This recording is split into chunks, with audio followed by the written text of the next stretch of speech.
ఎప్పుడైతే నేను యేసు రక్తాన్ని, యేసయ్యను స్వీకరించానో, యేసు రక్తాన్ని ద్వారా కడగబడి ఆ రక్తాన్ని తాగుతున్నానో, మా నాన్న DNA నాలో లేదు, నజరేయుడైన యేసు ప్రభు DNA నాలో ఉంది. నువ్వు రాజులైన యాజక సమూహముగా ఉండాలి. ఆయన పుట్టుకలో రాజుగా ఉన్నాడు, దావీదు కుమారుడిగా పిలువబడ్డాడు. ఆమె స్తోత్రం. అంటే రాజ రక్తం నాలోకి వచ్చినప్పుడు నేను రాజుగా మార్చబడతాను. ప్రభు యాజకుడు ఎలా మార్చబడ్డాడు?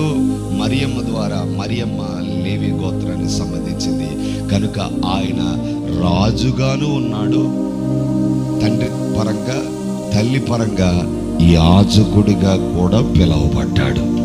ఇశ్రాయేలీయులందరూ కలిసి మాకు ఒక రాజు కావాలంటే ఇశ్రాయేలుకి నేను రాజును కానా అని అడిగాడు. హల్లెలూయా. ఆయన పుట్టక ముందే పరలోకంలో రాజుగా ఉన్నాడు.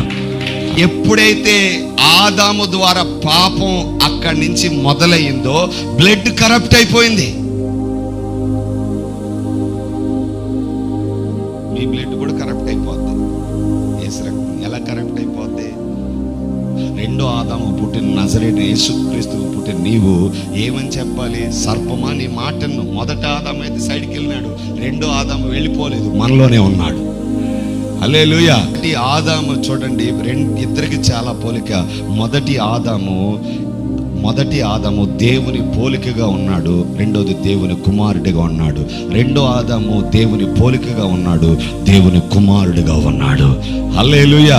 మొదటి ఆదాము పాపము ద్వారా పుట్టలేదు, దేవుని ద్వారా పుట్టాడు. స్తోత్రం. హల్లెలూయా. రెండో ఆదాము పాపము ద్వారా పుట్టలేదు, లేకపోతే ఏదో తండ్రి సహాయంతో పుట్టలేదు. రెండో ఆదాము ఎలా పుట్టాడు? పరిశుద్ధాత్మ ద్వారా పుట్టాడు. మొదటి ఆదాము అతడి ప్రక్కటెముకలో గాయం చేయబడింది, రెండో ఆదాము ప్రక్కటెముకలో కూడా గాయం చేయబడింది. మొదటి ఆదాము ప్రక్కటెముకలో నుంచి హవ్వని దేవుడు తీశాడు, రెండో ఆదాము ప్రక్కటెముకలోంచి ఈరోజు కూర్చున్న నన్ను తీశాడు దేవుడు. హల్లెలూయా. మొదటి ఆదాము ఆకాశానికి భూమికి దేవునిగా లేడు కానీ ప్రతిదానికి యజమానిగా ఉన్నాడు. రెండో ఆదాము ప్రతిదానికి దేవుడిగా ఉన్నాడు.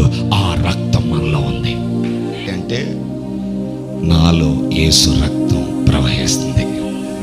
33.5 సంవత్సరం ఒక వ్యాధి లేదు, 33.5 సంవత్సరం ఒక పాపం లేదు, 33.5 సంవత్సరం ఏ బలహీనత ఆయన చూచిన వారం కాదు.